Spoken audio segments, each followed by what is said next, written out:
Hey, what's going on, everyone? Thank you for tuning in and checking out my latest video. So today's video is going to be talking about the upcoming matchup between Naoya Inoue versus Emmanuel Rodriguez taking place next weekend. So tune in, guys. It's going to be a great fight between these two fighters. And I like the styles matchup here in this fight because you got Naoya Inoue, a very aggressive, technical Japanese monster, and you got Emmanuel Rodriguez, a very slick Puerto Rican, I would say good counterpuncher and very, very skilled boxer. So this is going to be a really interesting fight, in my opinion, and one that has not got the press that it ultimately deserves. So hopefully, guys, after this video, you're going to tune in and check this fight out. It's going to be part of the World Boxing Super Series. So if you have DAZN, definitely check it out.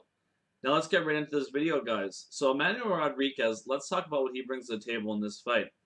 Emmanuel Rodriguez, when I look at him as a fighter, he does an excellent job of judging distance. And what I mean by that is when you look at Emmanuel Rodriguez fight, Rodriguez doesn't use a ton of lateral movement, but is able to counter his opponents quite a bit.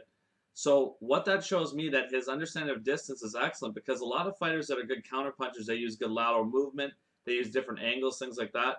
But Rodriguez actually can stay in the pocket and counter a lot. So his judging of distance is what really is key for him as a fighter, in my opinion. When I look at Rodriguez's fight, some of his best weapons are his left hook to the head and also his left hook to the body.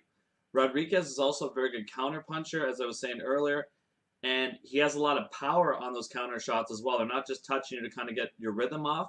He can knock you out cold with a perfect counter shot.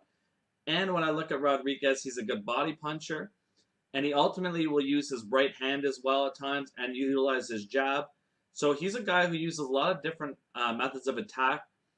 And when I look at him, he's an extremely accurate puncher, and he's very calm in there. You never see him get flustered, and he's always composed in the ring, and those are some great traits to have if you're Emmanuel Rodriguez versus a guy like Naoya Inoue, the Japanese sensation.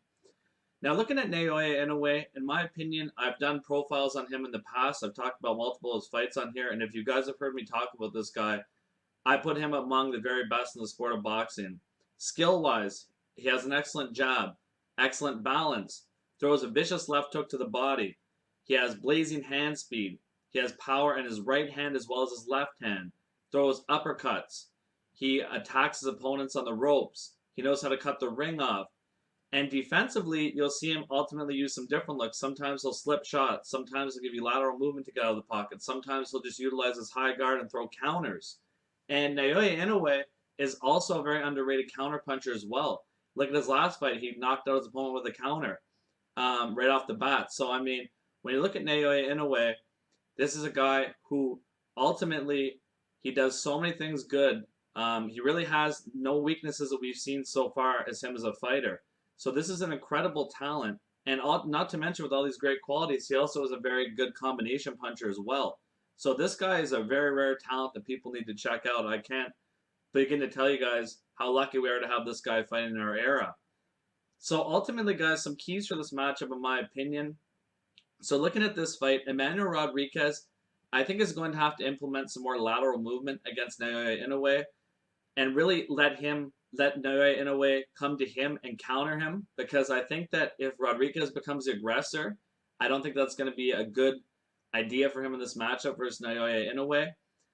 And if you're Naoya Inoue and what you want to do in this fight, in my opinion, is Inoue, I think, really looking at him, he needs to break down the body early, because I thought in Emmanuel Rodriguez's fight versus Jason Maloney, Inoue, who is a vicious body puncher, will have a lot of success against Rodriguez sort of late in this fight, because if you watch, going back to that fight with Jason Maloney and Emmanuel Rodriguez, Rodriguez was getting tagged to the body as the fight progressed, sort of the middle rounds of that fight. So when you look at it and you think about this and you think about the way that Naoya Inoue sets up shots, and if you can't defend the body well when you start to get tired, ultimately I have to pick Naoya Inoue in this matchup due to his body punching skills. And I think that weakness on defense for Emmanuel Rodriguez is going to be crucial in this fight. And in my opinion, I think that Naoya Inoue gets him out of there late in this fight. But what's interesting to say that is, what happens if Rodriguez is able to take these body shots or able just to take these punches in general by Naoya Inoue, and his conditioning is improved and he's able to counter and fluster Inoue? That's the big question in this fight, and this is the best opponent so far in the career of Inoue, in my opinion. So This is going to be a highly intriguing fight. I wouldn't be surprised if it goes to decision, but ultimately I got the Japanese monster Naoya Inoue ultimately winning this fight. I just think he has too much skills. He's got the power advantage, in my opinion, in this fight. Offensively, he's more aggressive and he puts his punches together better.